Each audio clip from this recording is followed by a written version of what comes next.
Well, here in southeast Queensland, we've had a period of pretty dry weather, and just recently I think that dry weather started to break because we've been getting some pretty intense storms being whipped up in the area.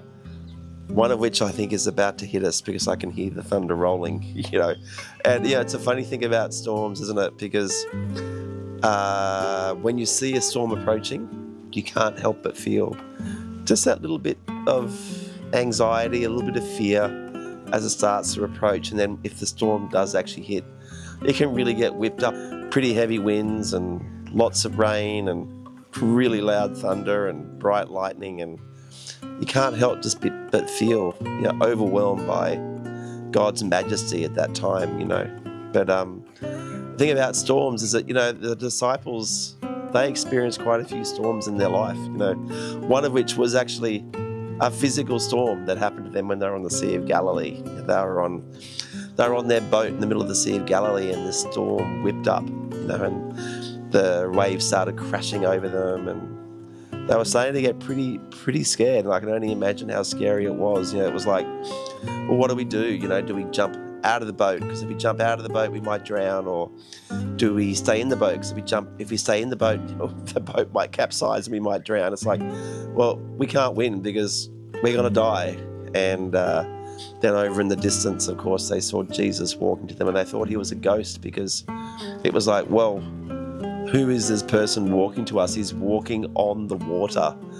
And then Peter realized it was Jesus, and he asked Jesus to command him to walk towards him. Of course, Jesus said, come.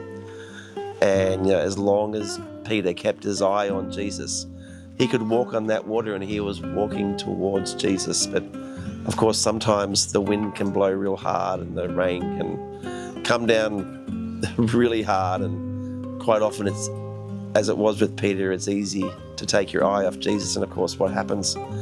Peter drowned, and he started drowning. He started falling. He called out to Jesus, can you help me? Can you help me? Can you help me? And of course, Jesus picked him up, wrapped him in his arms, and put him back in the boat. And he said to Peter, why do you have such little faith? And then, of course, with one word, he silenced the storm, and everything was calm.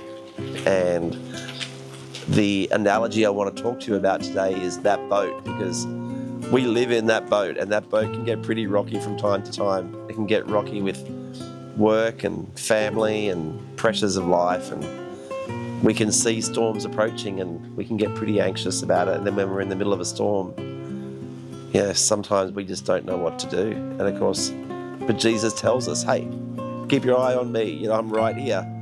I'm right here. Keep your eye on me. And as long as we do that, even if we make a mistake and we start sinking, Jesus is going to pick us up and he's going to put us on the right track. That's just the majesty of God, the majesty of Jesus. He brings these storms into our life for one purpose, and that is to keep our eye on him.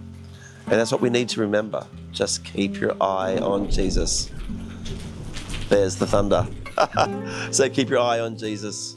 Don't worry about the thunder. Don't worry about the rain, because he's got you.